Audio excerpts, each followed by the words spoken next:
Buenas tardes. Quería empezar esta comparecencia refiriéndoles tres cuestiones. En primer lugar, una valoración de las cifras que hemos conocido hoy y que han sido explicadas por el equipo técnico hace un rato.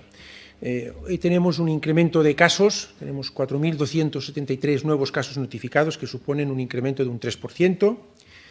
Tenemos ya, a fecha de hoy, 40.437 personas que se han recuperado del virus, de las 135.032 que han estado contagiadas en España, y hemos de lamentar una vez más un número de fallecidos que ha incrementado en estas últimas 24 horas en 637 personas, y a las cuales dirigimos, como siempre hacemos, nuestras condolencias y nuestro sentido pésame.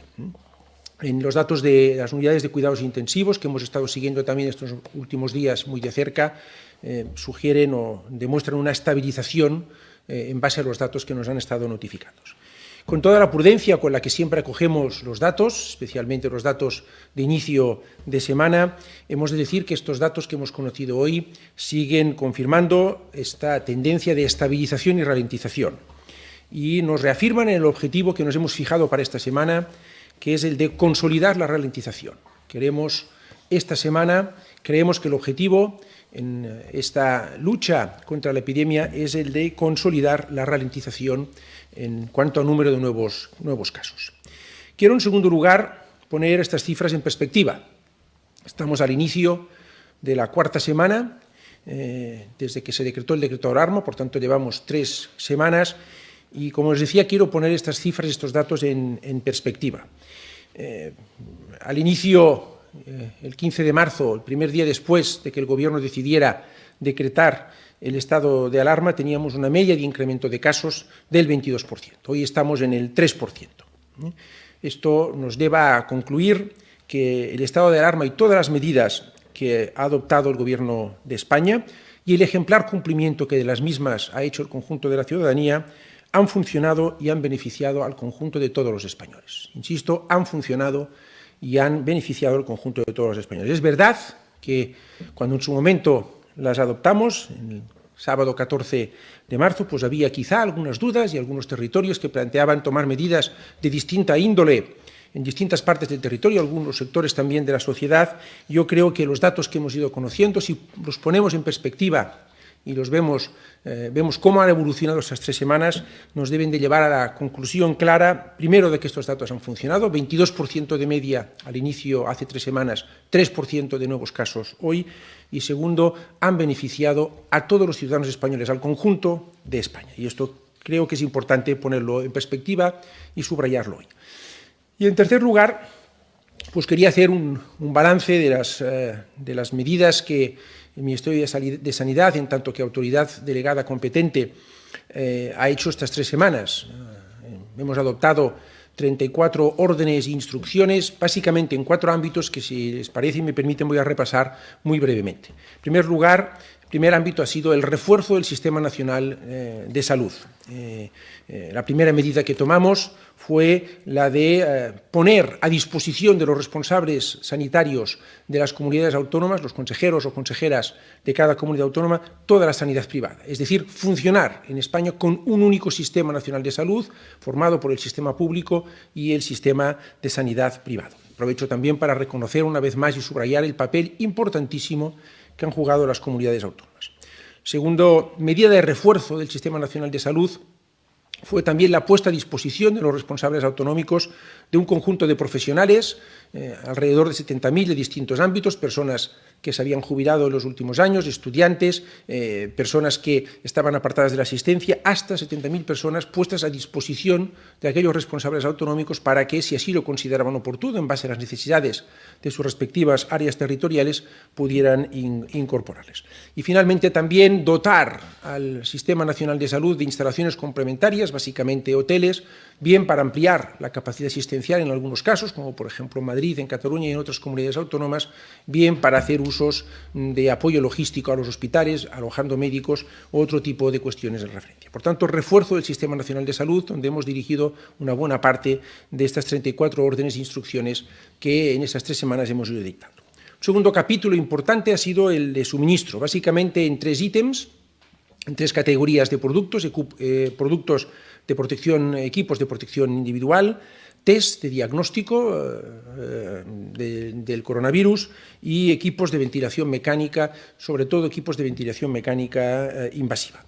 Y ahí hemos actuado, como hemos venido explicando estas 3 semanas, y quería hacer hoy un balance en 2 direcciones. En primer lugar, adquiriendo estos productos, comprando estos productos. A fecha de hoy les puedo decir que el conjunto del Gobierno, el Ministerio de Sanidad, pero el Ministerio de Hacienda, con la colaboración del Ministerio de Asuntos Exteriores, del Departamento de Comercio Exterior, hemos realizado compras en esas 3 semanas por importe de 845 millones de euros en estas 3 categorías de productos. Yo quiero decir que ha sido un despliegue importante que se ha hecho en 3 semanas desde la entrada en vigor del decreto de alarma y bueno, pues quería compartir con ustedes este balance de 845 millones de euros en productos de esas 3 categorías adquiridos durante estas recientes 3 semanas.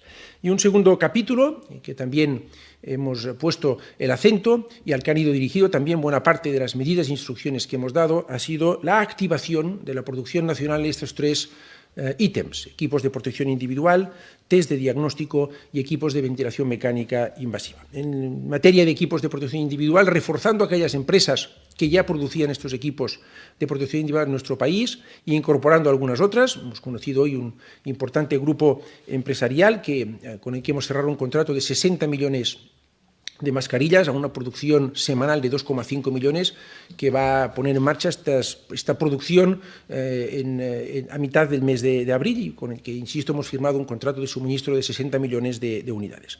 En equipos de ventilación mecánica invasiva, sobre todo reforzando la capacidad de producción de la empresa Ersil en colaboración con la empresa Escribano, aumentando su capacidad de producción de 10-15 unidades diarias a 100 unidades diarias.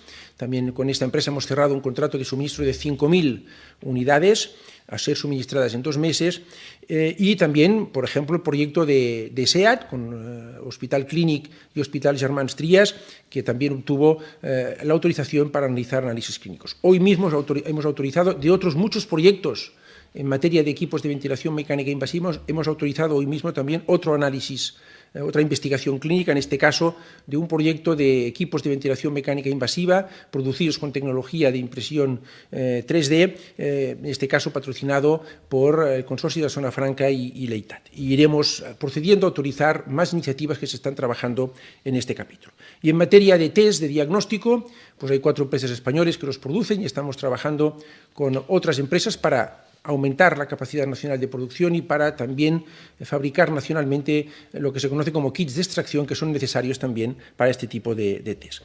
Quiero, por tanto, concluir este segundo ámbito de suministros diciendo que hemos conseguido a fecha de hoy, después de estas 3 semanas, un suministro regular y permanente de estos 3 tipos de productos: equipos de protección, test de diagnóstico y equipos de ventilación mecánica invasiva, en esa tarea que el Gobierno de España se fijó como objetivo de complementar las actividades de compra y de garantía de suministros que corresponde a las comunidades autónomas, ayudando en algunos casos a aquellas que, pues, en fin, necesitaban más ayuda y complementando esta actividad en aquellas otras que lo han precisado.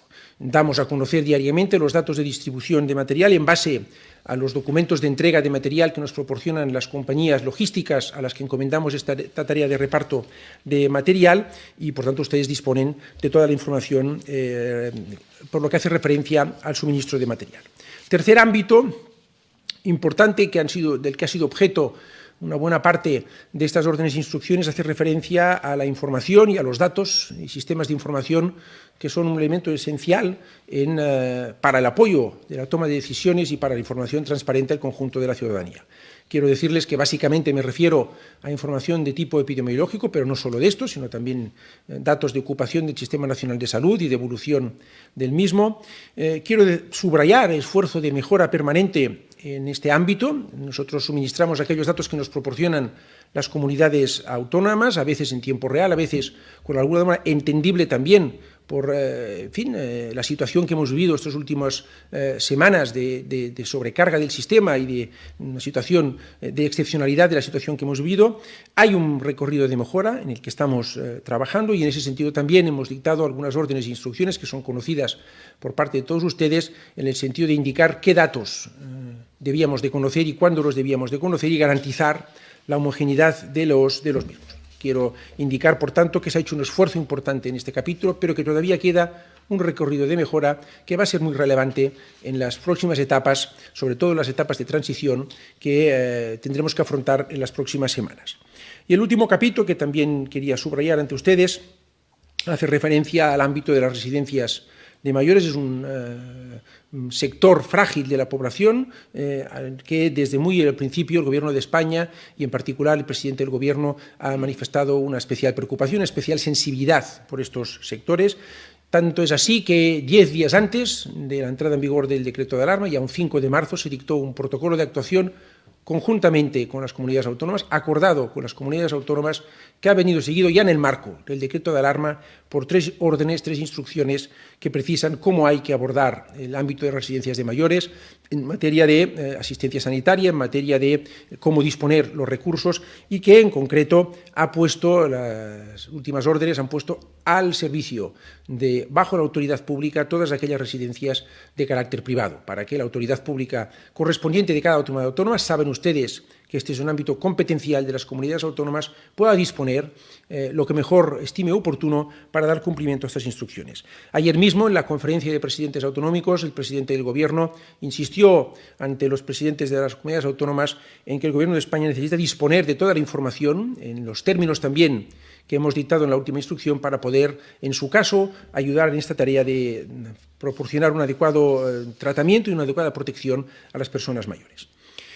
Bien, quiero ya finalizar, antes de ceder la palabra al ministro de Transportes, Movilidad y Agenda Urbana, subrayando que nos enfrentamos a la mayor emergencia sanitaria en 100 años, en España y en el mundo. La mayor emergencia sanitaria en 100 años.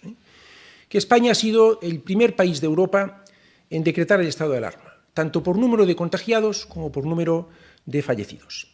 Y que los datos que hemos ido conociendo estos últimos días, también los que hemos conocido hoy, nos dicen dos cosas. Nos dicen que las medidas que adoptó el Gobierno de España para proteger al conjunto de los españoles han funcionado y que han beneficiado al conjunto, insisto, de los ciudadanos españoles y al conjunto de España. Quiero también decir que todavía no hemos terminado en la lucha contra esta epidemia, ni mucho menos.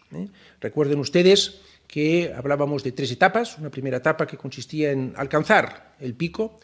Bien, estamos concluyendo, si no ya hemos concluido esta primera etapa, los datos así nos lo confirman. Quiero ser, como siempre, muy prudente en esta valoración, pero hemos de abordar la segunda etapa, que consiste en doblegar el pico y empezar a preparar la estrategia de transición o desescalado en la que ya está trabajando el Gobierno de España. Por tanto, a pesar de que los datos nos confirman una buena tendencia, nos confirman que estamos, si no hemos concluido ya, concluyendo la primera etapa, tenemos que actuar con prudencia y por eso el anuncio del presidente del Gobierno de proponer la prórroga del estado de alarma 15 días más. Y quiero terminar, una vez más, como siempre hago en esas comparecencias, agradeciendo y reconociendo el trabajo, en primer lugar, de las comunidades autónomas, cuyo labor es esencial en esta tarea colectiva contra el virus. En segundo lugar, a todo el personal sanitario, por descontado, que están en la primera línea de trabajo en esta lucha, en este combate contra la epidemia, también al conjunto de los empresarios y trabajadores que están trabajando intensamente para activar producción nacional de los productos que les he comentado antes, y finalmente al conjunto de la sociedad española, que de una forma tan ejemplar está dando cumplimiento a unas medidas duras, difíciles, que son un sacrificio, suponen un sacrificio para todos, pero que, como he dicho, están dando la labor y el fruto que estábamos esperando. Cedo la palabra al ministro de Transportes, Movilidad y Agenda Urbana. Muchas gracias. Buenos días o buenas tardes. Vaya por delante mi solidaridad con los enfermos y sus familias, así como nuevamente mis condolencias por todos los compatriotas fallecidos. Saben que están en el pensamiento y en el corazón de todos los españoles y, por supuesto, en el del Gobierno. Desde la declaración del estado de alarma hemos implementado iniciativas e instrumentos normativos con un objetivo prioritario: proteger a las personas del riesgo de contagio. Entre todas estas medidas hemos incidido particularmente en las relacionadas con la limitación de la movilidad de las personas. Y esta limitación es la que ha contribuido a contener el avance del COVID-19. Hace una semana, y a pesar de que la movilidad se había reducido drásticamente, vimos necesario dar un paso más. Un paso necesario para controlar la propagación y bajar la presión en nuestro sistema sanitario.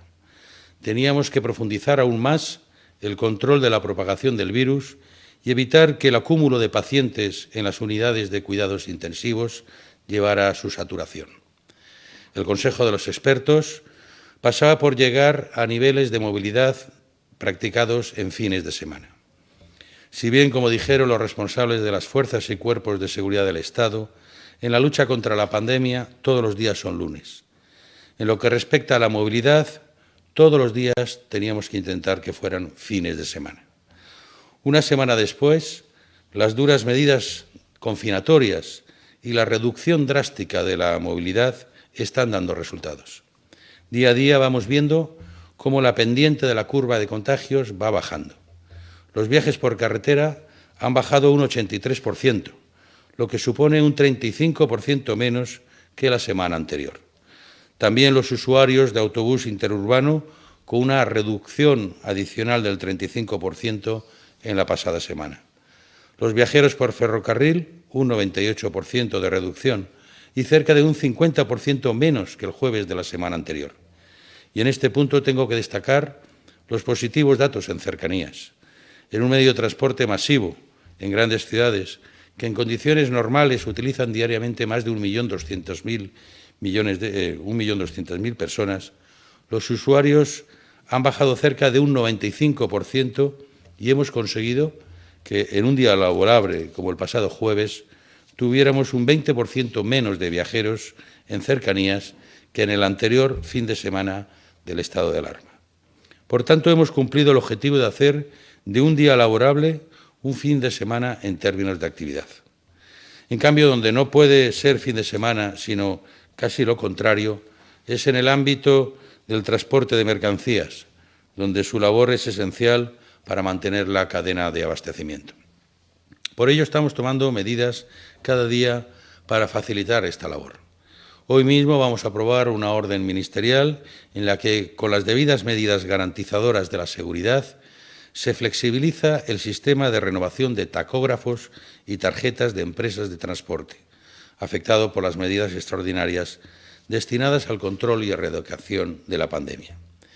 También las mascarillas que estamos adquiriendo para los profesionales del transporte ya están disponibles para su recogida en las oficinas de correos en función de la dirección postal de los beneficiarios. En el caso de las islas, estarán disponibles a partir de mañana 7 de abril. Hemos publicado en la página web del Ministerio el listado de destinatarios de estas mascarillas que estamos repartiendo, indicando las oficinas de correos donde deben ir a recogerlas, debiendo identificarse para ello. Este reparto está dirigido a un total de 162.000 empresas y autónomos del sector, incluyendo entre ellos a los que realizan transporte público de mercancías por carretera, transporte público de viajeros por autobús, servicios de taxi y VTC, y transporte sanitario, así como a las empresas privadas de transporte de mercancías por ferrocarril. Está siendo un trabajo logístico muy importante durante este fin de semana para poder distribuir las mascarillas a lo largo de más de 2.300 oficinas de correos existentes en toda la geografía nacional, incluidas las islas, de forma que a partir de hoy puedan ser retiradas por estos profesionales del transporte, a quienes debo agradecer una vez más su profesionalidad durante el estado de alarma. Conforme nos vayan llegando más mascarillas, procederemos a hacer un reparto con similar logística. La evolución de la pandemia, en lo que se refiere al número de personas infectadas y número de personas curadas, es indicativa de que encaramos una nueva fase en la batalla contra la pandemia. Una fase que nos va a exigir tanto o más disciplina que la anterior. La nueva fase en la que se podría producir una reactivación de algunos sectores o actividades económicas no implica una relajación de nuestra actitud frente al virus. Se hará bajo criterios de salud pública y económicos. Tenemos que preparar al país para volver a la actividad económica en condiciones de seguridad sanitaria. Estamos en el proceso de análisis para preparar esa transición. Se tendrá en cuenta la relevancia de los sectores respecto a la economía, pero también su impacto social.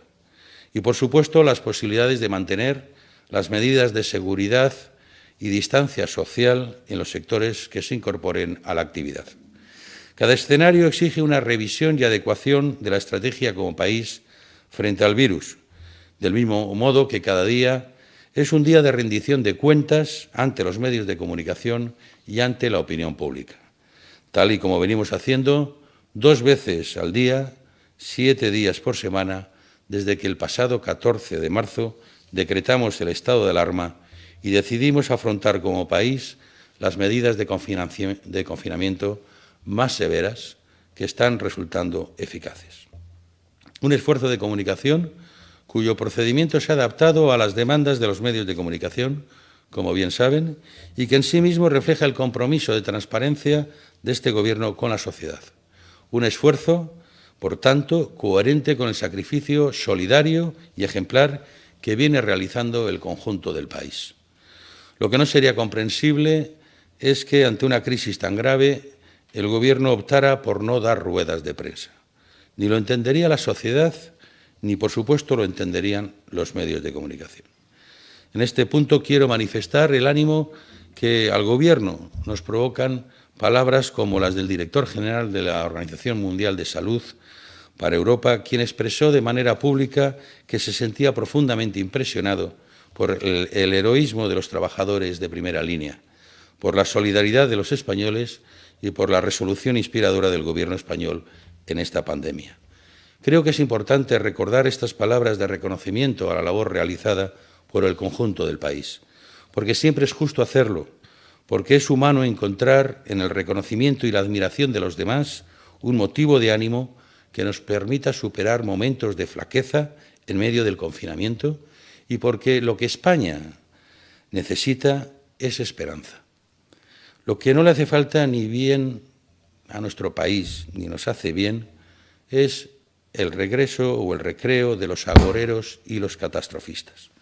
Los españoles nos estamos sacrificando porque es lo que debemos hacer y porque así estamos superando esta dura prueba. Esa es la verdad y eso es lo importante. Quiero aquí reconocer a la oposición que ya ha adelantado su apoyo a la prórroga del confinamiento. Un apoyo responsable en este punto que merece ser reconocido porque es de justicia hacerlo. Y con la esperanza también de que esa actitud de unidad, de colaboración y de arrimar el hombro frente a la adversidad marque la senda futura ante una batalla que debe adaptarse a la evolución de cada escenario. Hay quien a esa perceptiva adaptación a un escenario ciertamente cambiante lo llama improvisación.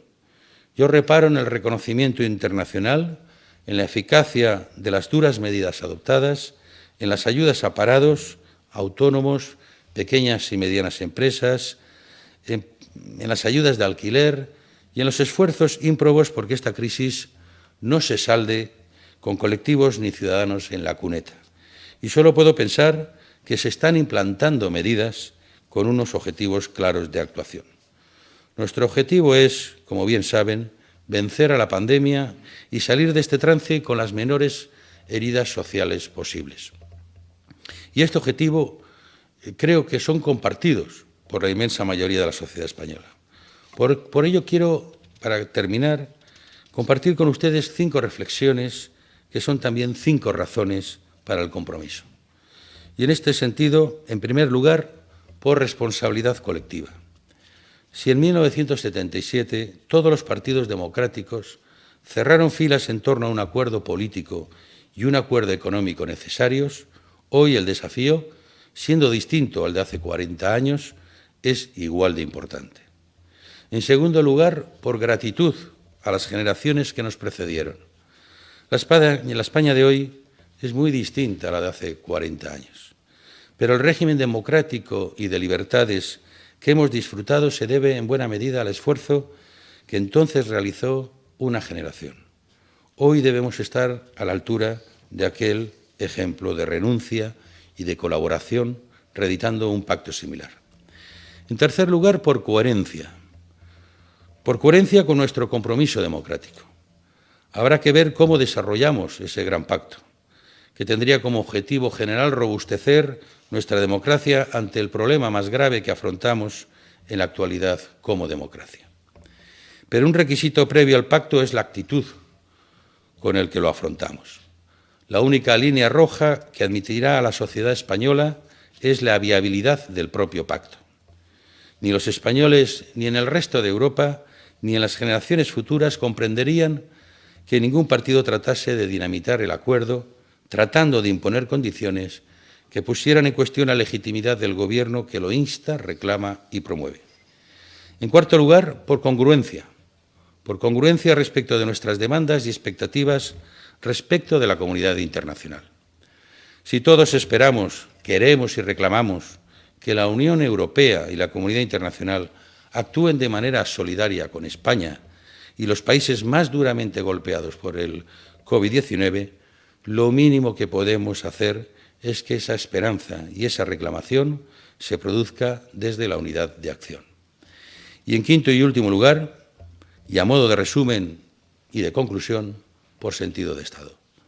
Los españoles necesitan vernos a los políticos trabajando hombro con hombro.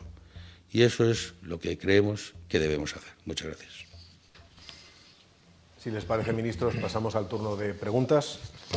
Hoy van a preguntar una lista de medios que ahora mismo aclararé, siguiendo un método consensuado con las principales asociaciones de periodistas, profesionales del sector, medios de comunicación y colegios, y que ha arrojado esta lista. Hoy preguntan 13TV, Diario Médico, 20 Minutos, Con Salud, Apunt Media, Información TV Alicante, Diari Ara, Grupo Joly, la Agencia Catalana de Noticias y el diario italiano La Stampa. Comenzamos en este orden. Esperemos que la sincronización técnica sea toda correcta. Con 13TV. Os pedimos, compañeros, que os identifiquéis al formular vuestra pregunta. Es el turno de 13TV.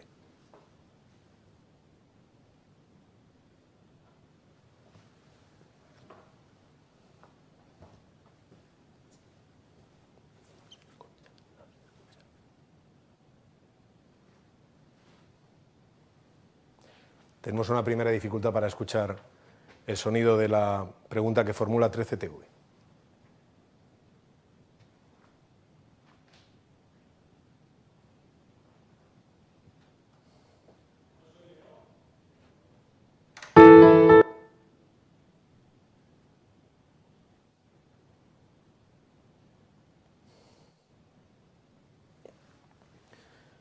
Bueno, este es el sistema que desde hoy implementamos en las ruedas de prensa, un sistema en directo. En la pantalla grande pueden observar la sala de prensa de Moncloa y en ella los distintos periodistas. Puede darse la circunstancia de que tengamos el sistema muteado, como suelen decir técnicamente, o alguno de ellos también lo tengan, pero en cualquier momento podremos solucionarlo y poder escuchar la formulación de las preguntas de cada uno de los medios. Si el problema lo tuviera... Desmuteate. Vamos a ver, ¿podemos pasar al siguiente? ¿Podríamos pasar al siguiente? Vamos a intentar que formule la pregunta Diario Médico. ¿Puede, por favor, Diario Médico preguntar? Ya estoy. Adelante, 13TV. Hola, buenas tardes. Soy Raquel Caldas, de 13 Televisión. Mi primera pregunta era para el ministro Illa. Se habla ya de test rápidos masivos. Mi pregunta es ¿por qué no se hizo antes? ¿De cuántos estamos hablando? ¿Y cómo se puede articular esto de manera legal? Y también me gustaría preguntarle al señor Ábalos, se habla de nuevo de intentar nuevos pactos de la Moncloa. ¿Es esto un cambio de estrategia por parte de Sánchez después de las quejas de la oposición? Muchas gracias. Bien, pues en materia de los test, España, quiero empezar recordando que en una estimación conservadora viene haciendo de 15 a 20.000 test diarios. De hecho, les puedo proporcionar un dato nuevo. Desde el inicio de la crisis, las empresas que proporcionan test PCRs, test de diagnóstico, han suministrado al conjunto de la red pública más de 600.000 unidades de test. No quiere decir que se hayan testado a 600.000 personas, porque a veces una misma persona es objeto de distintos test de diagnóstico. Por tanto, estamos en la banda alta de los países que realizan test de diagnósticos y, como hemos venido explicando, estos test se complementarán con los test de diagnóstico rápido, que ofrecen unas utilidades diferentes y no los hemos distribuido hasta ayer mismo. Ayer los empezaron a recibir las comunidades autónomas entre ayer tarde y esta mañana, hasta que no hemos concluido el análisis por parte del Instituto de Salud Carlos III y hemos fijado unas condiciones de uso de los mismos, que también, como hemos explicado, y a raíz de su pregunta vuelvo a explicar, van a servir en primer lugar para hacer un cribado rápido. Dadas las características de estos test, que básicamente son test van a ser usados en aquellos lugares donde la enfermedad tiene una prevalencia alta, como son hospitales y residencias de mayores, para complementarlos en aquellos casos en que den negativo con una TCR de diagnóstico clásico y normal, que es el mejor test disponible en estos momentos. Por tanto, hasta que no han estado disponibles, consensuadas, acordadas y validadas por el Instituto de Salud Carlos III y el Centro Nacional de Microbiología, no hemos procedido a la distribución de estos test, de los que hemos adquirido en cantidad de 5 millones. Centramos esta semana y las anteriores semanas el esfuerzo en aumentar la capacidad de test de diagnóstico de las PCRs, y lo centramos trabajando con las empresas que producen en España este tipo de PCRs y, en concreto, un dispositivo necesario para su elaboración, que son los kits de extracción. Y desde ya hace unos días el Instituto de Salud Carlos III está trabajando en esta dirección. También en la incorporación de robots que permitirán aumentar la capacidad diaria de forma sustancial. Los test de diagnóstico rápido, concluyo aquí la respuesta a su pregunta, haciendo las funciones de cribado rápido, van a permitir también aumentar las PCRs entre un 40 y un 60%. Sí, en la pregunta que a mí se refería, realmente la consecuencia de esta oferta política, de esta invitación, tiene que ver básicamente con la dimensión del desafío que tiene planteado España como país y a la dimensión de la empresa colectiva que nos espera. Básicamente, eso es lo que hace que lancemos esta oferta de diálogo y de concertación. Un desafío, una empresa colectiva, como digo, de esta importancia, no conviene hacerla desde un gobierno, incluso aun teniendo la mayoría necesaria para hacerlo. Necesita concertar, y no solamente por razones de carácter económicas y sociales, sino también desde la perspectiva del fortalecimiento democrático, del que muchas veces no hablamos ni advertimos de las consecuencias. Pero es evidente que un cambio en la situación del país y en los problemas que se enfrentan, no debemos descuidar también la calidad democrática de nuestro país, el fortalecimiento de nuestra democracia, y eso es lo que también, como decía ayer, es lo que también nos hace más parecidos al 77. Estamos en un momento singular de la historia democrática de nuestro país, quizá en el desafío más importante. Y, por lo tanto, ahí, en la medida en que a todos nos compete no solamente el bienestar, que tiene que ver con la economía, no solamente la convivencia, que tiene que ver con lo social, sino también la calidad democrática del propio país, hace que necesariamente concurran el mayor de fuerzas políticas, sobre todo aquellas que se han comprometido con la democracia en nuestro país y con la fortaleza del Estado de Derecho. Por lo tanto, esa es la verdadera razón. No son cuestiones de oportunidad, son cuestiones de fondo. Vamos a pasar al siguiente turno. Es Redacción Médica quien pregunta. Por favor, os ruego, compañeros, que recordéis que han de estar activos vuestros canales de sonido. Redacción Médica, adelante. ¿Escucha? Vamos a ver, un poco de consideración con las personas que tenemos. Yo no tengo la culpa de que usted no tenga estudios y se haya tenido que meter a policía. Digo, perdón. Perdón, Redacción Médica, ¿es vuestro turno? Adelante, Redacción Médica. Jesús, pregunta. Sí, hola, ¿qué tal? El señor ministro Illa, de Redacción Médica, le queríamos preguntar que, visto el número reproductivo básico en una de cada 15 comunidades, ¿se está planteando ya el desescalamiento en estas regiones o será de una vez en todo el territorio nacional? Y también quiero preguntarle sobre los consejos generales de varias profesiones sanitarias que indican que a 7 días los que los médicos tengan síntomas Digo, ya sé que no, vamos, que se lo he dicho, digo, ya sé que no soy algo esencial, pero no es hacen serlo. Jesús, adelante, sí. Por favor, los demás, si podéis estar callados. Jesús, de Redacción Médica. ¿Se me oye? Sí, sí, sí, adelante. Perfecto. Señor ministro, Illa, le preguntaba de nuevo que, visto que el número reproductivo básico es menor de 1 en 15 comunidades, ¿se está planteando ya desde el Ministerio de Sanidad ese desescalamiento en estas regiones o se hará de una vez en todo el territorio nacional? Y, en segundo lugar, quería preguntar también por la opinión de que los consejos generales de varias profesiones sanitarias rechazan pedir que se reincorporen profesionales enfermeros o profesionales médicos tras 7 días, si no tienen síntomas, los profesionales sanitarios que están contagiados, me refiero. Y en este sentido, si se plantean una modificación de las mismas, es decir, ampliar ese periodo de incorporación a más días o mantenerlo en 7 días. Muchas gracias. Gracias. Respecto a la primera pregunta, el Gobierno de España desde hace ya unos días está trabajando en las medidas de lo que se conoce como periodo de desescalado o de transición. Efectivamente, la R0, que es el número de contagios que una persona que tiene el virus transmite, las personas que contagian a una persona contagiada, tiene que bajar por debajo de 1 y tiene que bajar sustancialmente por debajo de 1 y en algunos de los informes que hemos conocido estos últimos días, esto se produce ya en 15 comunidades autónomas. Tenemos otras fuentes de información que apuntan en la misma dirección, por eso estamos diciendo estos últimos días que los datos avalan la tesis del Gobierno de que estamos, si no, digamos, ya hemos cruzado el pico, estamos muy cerca de hacerlo.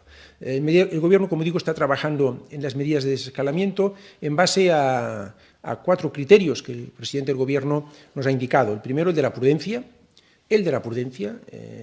Conseguir esta primera etapa de llegar al pico y empezar a descenderlo está costando mucho esfuerzo, por tanto, mucha prudencia y seguimiento de los datos. Segundo, basar siempre las decisiones en la evidencia científica disponible.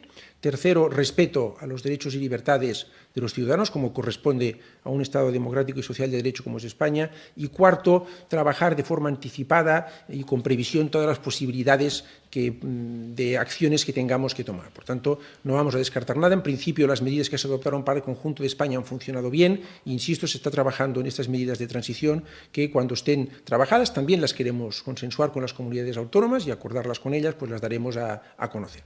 Todavía quedan días de esfuerzo para iniciar este proceso de transición. Respecto a la segunda pregunta, hay protocolos que son siempre documentos vivos que se van actualizando en base a lo que hacían algunos otros países. Efectivamente, se estableció como un último recurso la posibilidad de que con 7 días, si se daba el caso de unas ciertas condiciones, se pudiera prever que el personal se reincorporara. Estamos revisando este protocolo para garantizar siempre la máxima seguridad, naturalmente, a los profesionales sanitarios, que son los que están en la primera línea de trabajo, contra el virus, y a los que, una vez más, quiero reconocer su enorme esfuerzo y dedicación y la actitud casi heroica que están teniendo. Vamos a darle ahora el paso al diario. 20 minutos. 20 minutos, por favor, adelante.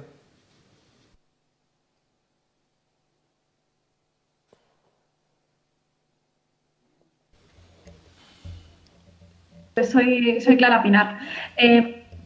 Sí. Tenía una primera pregunta para el ministro Illa sobre una información que publicamos hoy en el periódico sobre un protocolo con medidas de precaución que empezó a circular a principios de marzo por los ministerios y centros de trabajo del Gobierno, alertando ya de establecer medidas de seguridad, de distanciamiento social, intentar no reunirse en persona. Y quería preguntarle por qué el Gobierno alertó antes a trabajadores del Gobierno antes que el resto de la ciudadanía, y si esto no hace suponer el Gobierno ya tenía idea de que la amenaza era mucho más grave de lo que entonces se estaba admitiendo. Y al ministro Ábalos me gustaría preguntarle si en esta nueva siguiente fase de transición será posible viajar en tren o en avión o en autobús de larga distancia entre unas comunidades y otras, si se favorecerá la circulación, por ejemplo, entre las islas y la península. Gracias. Respecto a la primera pregunta, pues quiero volver a recordar que nos estamos enfrentando ante la emergencia sanitaria mayor en 100 años en España y en el mundo, y que lo importante en la gestión de una emergencia de este tipo es dar respuestas ante la incertidumbre, que es lo que ha hecho el Gobierno de España, ante un virus desconocido, que estamos empezando a conocer, pero que todavía tiene muchos aspectos desconocidos. Y quiero recordar otra vez lo que ya he dicho en mi intervención. España es el primer país de Europa que tanto el número de contagiados como el número de fallecidos tomó medidas, el decreto de alarma. Unas medidas para el conjunto de España, a pesar de que había en aquel momento opiniones distintas, para el conjunto de España, que han dado sus frutos, del 22% de media de incremento de casos al 3% que hemos conocido hoy. Y también quiero decirle que España ha actuado siempre en coordinación y siguiendo las indicaciones de los organismos internacionales, en particular de la Organización Mundial de la Salud, y sin discriminar entre ningún tipo de colectivos, teniendo eso sí muy presente los profesionales sanitarios por su especial papel en esta lucha, en este combate contra el virus, requerían unas condiciones especiales, pero sin discriminar entre ningún otro tipo de colectivo. La movilidad se adecuará, lógicamente, a la actividad, en función de las actividades que se puedan permitir o se puedan dar en esta fase de desescalamiento, pues la movilidad estará en función de esa actividad. Pero, en principio, cabe suponer que los trayectos de media y larga distancia tendrán que mantener un cierto rigor, porque evidentemente de lo que se trata es de evitar la propagación del virus. Como insistimos, no hemos terminado esa etapa, por lo tanto hay que ser tremendamente prudente y poner en valor todo el esfuerzo que hemos hecho. Unas medidas apresuradas podrían dar al traste con todo el esfuerzo que hemos venido manteniendo todo este tiempo. Y en todo caso estamos hablando para después de la Semana Santa, que es cuando concluye este periodo de permisos retribuidos. A partir de ahí se abre un nuevo escenario que nos colocaría en el primer estado de alarma, más allá también de cómo podemos ir viendo, evaluando el regreso a la actividad de modo escalonado. Pero, como digo, la movilidad tiene que ver con la actividad, que en definitiva es la que genera, y en todo caso considero que habrá que plantearse esa función de movilidad más próxima y, por tanto, hay que ser mucho más prudente en la media y larga distancia, que no es una prioridad. Le recordamos a los colegas de la prensa que tengan cuidado con los canales de sonido y estén precisamente atentos a que les podamos dar paso de acuerdo con la lista y el orden que hemos anunciado antes. Ahora iría con Salud y a continuación a Punt Media, para que lo vayan teniendo presente. Vamos a darle paso a Con Salud. Adelante, compañero. Sí. ¿Qué tal? Soy Paco Cordero, de Consalud.es, y en nombre de toda la redacción quería preguntarle al ministro de Sanidad si quería una aclaración con respecto al asunto de las mascarillas, porque antes no se recomendaba y ahora se plantea recomendarla. Quería preguntarle dónde estarán disponibles, si todas las farmacias van a disponer de ellas, si se van a imponer restricciones de compra, una aclaración al respecto. Y también con respecto a los test masivos, quería preguntarle cuáles van a ser los criterios para derivar a esas personas a las infraestructuras que han pedido a las comunidades autónomas. ¿Qué criterios van a determinar para llevar a esas personas a esos espacios? Muy bien, respecto a la primera pregunta, el uso de equipos de protección y de mascarillas, también recientemente la Organización Mundial de la Salud ha introducido la recomendación de uso de estas mascarillas. Estamos estudiando la recomendación de la Organización Mundial de la Salud y, en todo caso, hemos hecho un esfuerzo que seguimos haciendo importante de adquisición de este tipo de productos de protección individual, que son de varios tipos, para uso quirúrgico, para profesionales de sanidad y para uso cotidiano de la ciudadanía. Estamos activando la producción nacional y, como me referí o como dije en alguna anterior comparecencia, el Gobierno de España no va a exigir nada que no se pueda cumplir por parte de la ciudadanía. Por tanto, estamos trabajando en el marco de este proceso de transición y de desescalado en un conjunto de medidas. Esta es una de las que está contemplada, no está decidida. Cuando está decidida vamos a comunicarla a la ciudadanía. En cuanto a la segunda cuestión que usted me plantea, es esencial en nuestra estrategia, la que hemos diseñado, hacer cuantos más test mejor. Los test más fiables son los test de diagnóstico conocidos como PCRs, se complementan con los test de diagnóstico rápido y también, hasta que no decidamos conjuntamente con las comunidades autónomas y no comuniquemos al conjunto de la ciudadanía una instrucción distinta a la que está en vigor, hasta el momento aquella persona que tenga un test positivo pues tiene que seguir las medidas que se aconsejaron y, por tanto, aislarse en su domicilio. Es verdad que hemos pedido a las comunidades autónomas, el presidente del Gobierno se lo solicitó ayer en el marco de la conferencia, la cuarta ya, con presidentes de comunidades autónomas, un listado de infraestructuras públicas y privadas para contemplar posibilidades de aislamiento que, en cualquier caso, serán respetuosas con los derechos y libertades que son necesarios en un país, una democracia como es la española, y que podrían ser una opción en este sentido para aquellas personas que prefieran pasar su periodo de aislamiento en lugar de en su domicilio en esas instalaciones. Estamos trabajando en esto, en el marco, insisto, de este proceso de transición y de desescalado. No les escondo que son decisiones muy difíciles, porque no hay precedentes de cómo hay que hacerlo, que tenemos muy presente, por indicación del presidente del Gobierno, el enorme capital de esfuerzo que ha hecho la sociedad española para llegar donde estamos y que, por tanto, queremos actuar con muchísima prudencia, siempre en base a evidencia científica, al respeto de derechos y libertades y también anticipándonos y, por tanto, previendo posibles escenarios en los cuales se enmarca esta petición de infraestructuras que el presidente del Gobierno hizo a los presidentes de comunidades autónomas para que nos las hagan llegar antes del viernes de esta semana. Va a preguntar ahora a Punt Media y después, para que esté preparada, Información TV Alicante. Adelante, a Punt Media. Hola, buenas tardes. Soy María Forner. Hablo en nombre de mi medio, pero también en representación de la Federación de Televisiones Autonómicas. Estas son las preguntas mayoritarias. Son para el ministro Salvador Illa. Ese confinamiento del que ha hablado en las llamadas arcas de Noé para personas asintomáticas, ¿podría ser en algún caso impuesto? ¿Con qué criterios? Hay algunos grupos que preocupan especialmente. Y la segunda pregunta, ¿cuándo ha hablado de que ya se han empezado a repartir esos test a las comunidades, pero cuándo estarán disponibles para realizar test de forma masiva y a quién va a corresponder el reparto, al Estado o a las comunidades autónomas? Gracias. Muy bien, la primera pregunta creo que me he referido a ella en mi anterior respuesta, pero vuelvo a insistir en este asunto. Estamos trabajando en distintas opciones en el marco de un proceso de transición o de desescalado. Una de estas opciones es facilitar espacios para aquellas personas que den positivo en un test y siempre en el marco de una actitud de prudencia, una actitud de basar las decisiones en evidencias científicas. Hay un grupo de expertos pluridisciplinar que está trabajando en conjunto de medidas. Vamos también a recabar la opinión de las comunidades autónomas e intentar hacer esto con el máximo grado de consenso posible. Vamos a hacerlo también con respeto a los derechos y libertades que son propios de un país como nuestro, una democracia como la española, y vamos también a hacerlo intentando anticipar futuros escenarios. Por tanto, una opción podría ser la de que personas que así lo soliciten, bien porque sus domicilios no reúnan las condiciones para tener un aislamiento en las condiciones en que hay que hacerlo, un aislamiento, digamos, riguroso, bien por otro tipo de consideraciones de esas personas, pues queremos tener disponibilidad, queremos conocer qué espacios podríamos tener a disposición para facilitar esto.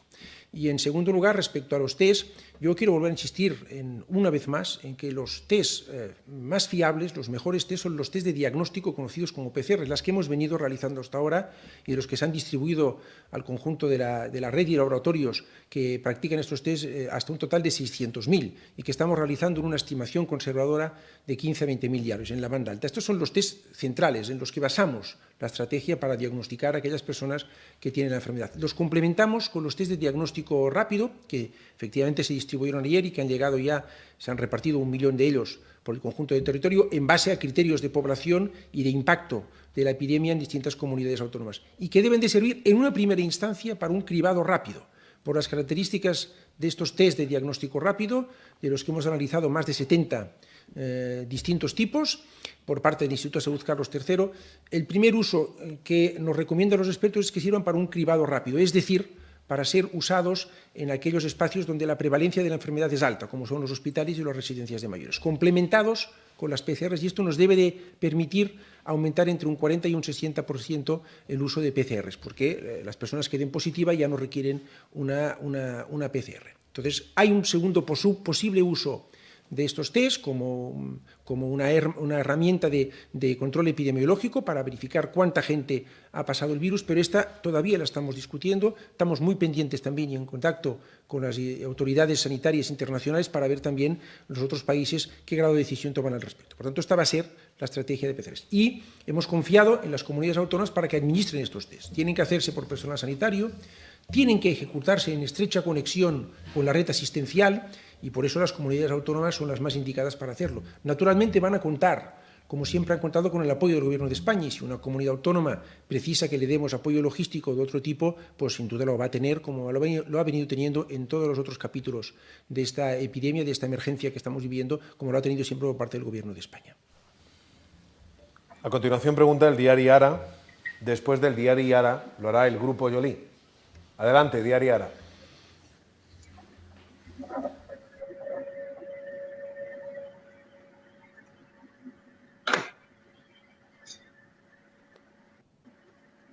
Adelante, Ara. Bien, no tenemos esa comunicación, la retomamos, pero quizás si esté listo el Grupo Yolí. Adelante, Grupo Yolí. Sí. Buenas tardes, ministro. Soy Juan Manuel Márquez del Grupo Yolí. Quería volver al tema de las mascarillas. He llegado a entender efectivamente que es algo que están valorando, pero hay una preocupación grande en la población por el uso de esta información. Quiero saber si deberían de comenzar a utilizarlo ya y en ese caso, ¿qué tipo de mascarilla es el que tiene que utilizar la población? Y después, respecto a los test, me surge una duda. Como usted dice, entiendo que la prevalencia la tienen los PCR, que son los más fiables.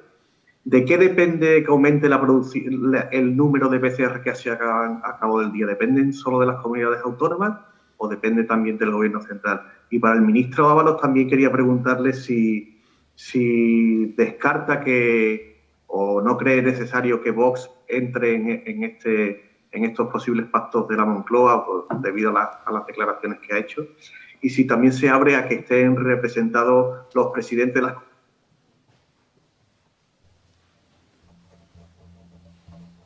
Bien, se ha quedado cortada la pregunta, pero creo que hay elementos para poderlo responder. Adelante. Respecto a la primera pregunta, al uso de mascarillas, bien, me he referido ya a esto en respuesta a anteriores preguntas que se han formulado. El Gobierno de España no va a exigir nada que no se pueda cumplir, que sea imposible de cumplir. Estamos valorando distintas opciones. En concreto, estamos estudiando la última recomendación de la Organización Mundial de la Salud y vamos a tomar una decisión que en cuanto la tengamos tomada la pondremos en comunicación o en conocimiento de la ciudadanía española. Pero no vamos a exigir nada que no se pueda cumplir. El Gobierno de España seguirá haciendo en su empeño de proporcionar, de abastecernos del máximo número de equipos de protección y en activar la producción nacional de las mismas. Respecto a los test rápidos, en estos momentos el cuello de botella, por hablar en estos términos más coloquiales, está en lo que se conoce como el kit de extracción. No hay todavía producción nacional del kit de extracción. Estamos trabajando con empresas, algunas de la Comunidad Autónoma de Andalucía, que pueden fabricar este producto. Este es el cuello de botella en estos momentos. Habrá naturalmente que ampliar la capacidad logística para realizar estos test de diagnóstico, las PCRs, pero el cuello de botella en estos momentos no está en la capacidad logística ni en el desempeño de las comunidades autónomas, que están haciendo en este como en otros campos un magnífico trabajo que una vez más quiero reconocer, sino está en el suministro de los kits de extracción en los que estamos trabajando desde el Instituto de Salud Carlos III para activar producción nacional y poderlo suministrar a las comunidades autónomas. Bueno, la pregunta muy concreta respecto de Vox, no soy yo el que tengo que hablar respecto de lo que puedan decidir, les corresponde a ellos, por lo que me llega ya han tomado alguna decisión de quedarse al margen, pero no soy yo el que lo tiene que decir. Y, por supuesto, sí que hay una invitación muy clara, muy directa, o incluso por parte del presidente del Gobierno, dirigido a los presidentes de las comunidades autónomas para que se sumaran también a este gran acuerdo nacional. Vamos a darle paso ahora, que antes quedaba pendiente, al diario Ara, que esperemos esté listo para poder intervenir, y a continuación lo haríamos con Información TV Alicante. Diario Ara, ¿estás preparada? Se ha quedado bloqueada esa comunicación, vemos a la compañera Mariona Ferrer y sin embargo no aparece su señal. Vamos a ver Información TV Alicante, adelante, Información TV Alicante. Tienes que abrir el canal de sonido, por favor. De nuevo, el canal de sonido no está activado.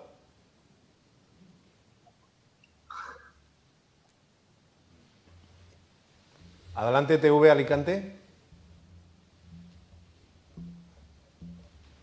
Bueno, pues vemos que hay dificultades. Si les parece a los compañeros del control técnico, vamos a pasar al siguiente, a la Agencia Catalana de Noticias. Adelante, Agencia Catalana de Noticias. Hola, soy Roger Pidecabañas de la Agencia Catalana de Noticias.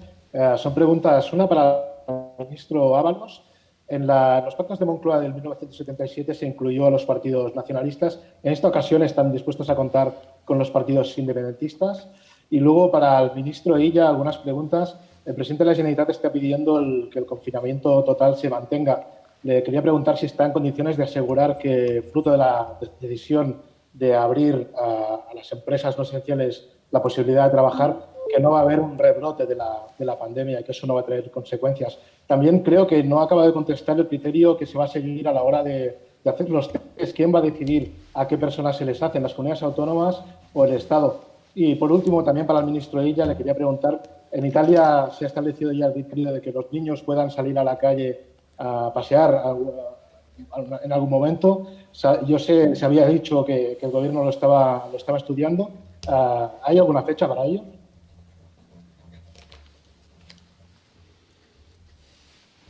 Lo mismo es muy breve. Como usted ha dicho, en el año 77 se limitó a los partidos nacionalistas. Eran nacionalistas.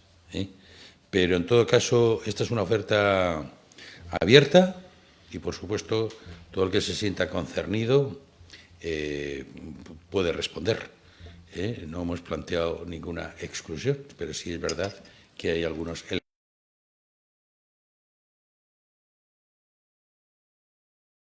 de reconstrucción nacional, de lanzar adelante a España y, por lo tanto, en la medida en que esa idea se entienda, pues se participará o no.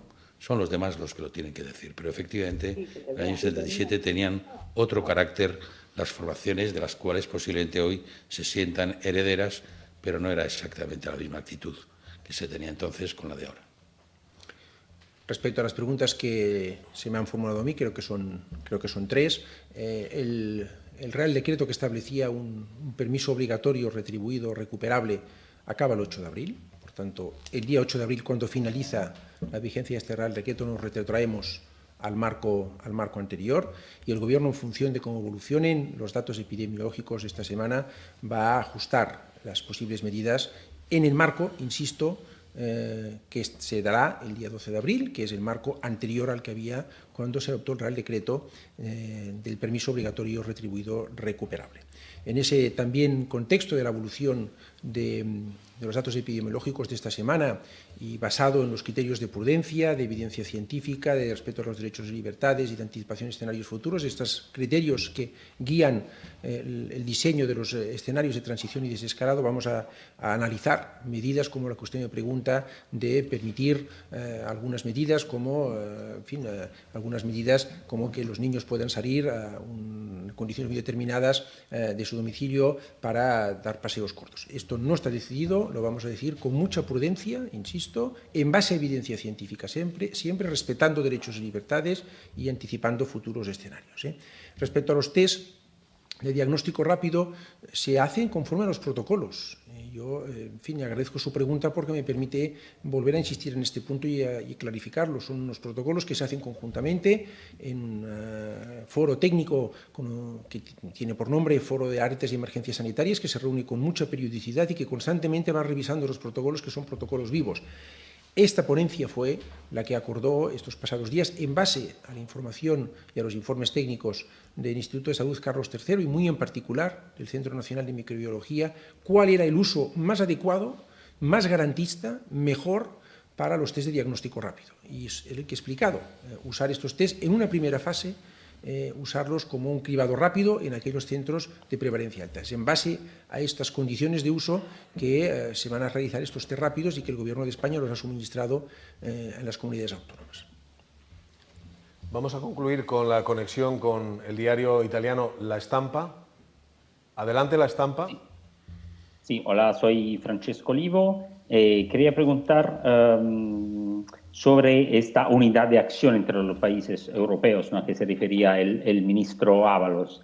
¿Vale también para las medidas sanitarias? Porque es interesante entender si hay una coordinación sanitaria entre países afectados, como el caso de España e Italia. Hay una coordinación, hay un diálogo abierto entre gobiernos, sobre este tema tan importante, porque bueno, hay fechas distintas, hay medidas similares, pero se dice que Italia va con una semana adelanta de una semana.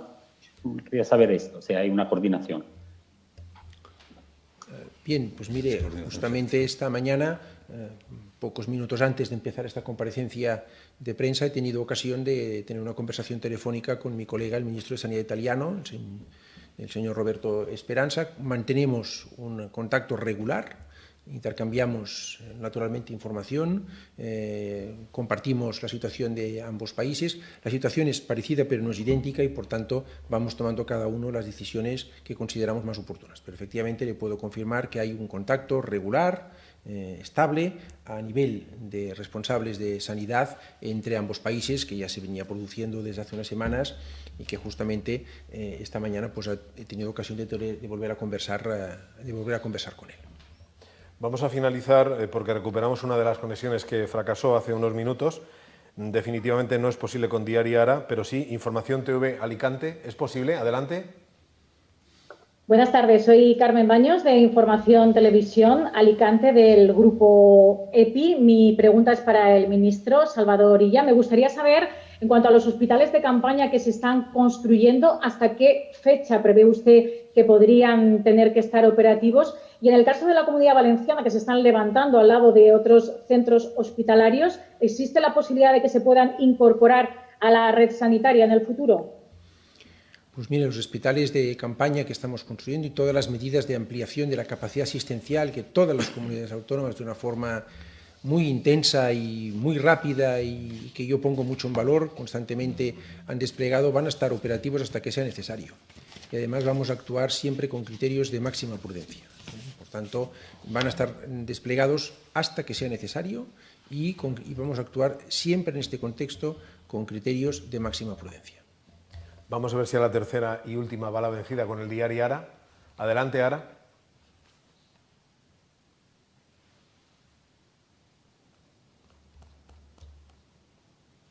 Mariona, no llega el sonido. Mariona Ferrer, del Diari Ara. No sé si está muteado tu sonido. Bien, no te preocupes. Lo intentaremos otro día. Y guardaremos este turno una vez que ha resultado elegido dentro del sistema de reparto que han elegido los propios periodistas para poder participar en esta rueda de prensa en directo. Agradecemos a los comparecientes, al ministro Salvador Illa, ministro de Sanidad, y al ministro de Transportes, Movilidad y Agenda Urbana, José Luis Ábalos. Muy buenas tardes. Muy buenas tardes. Buenas tardes.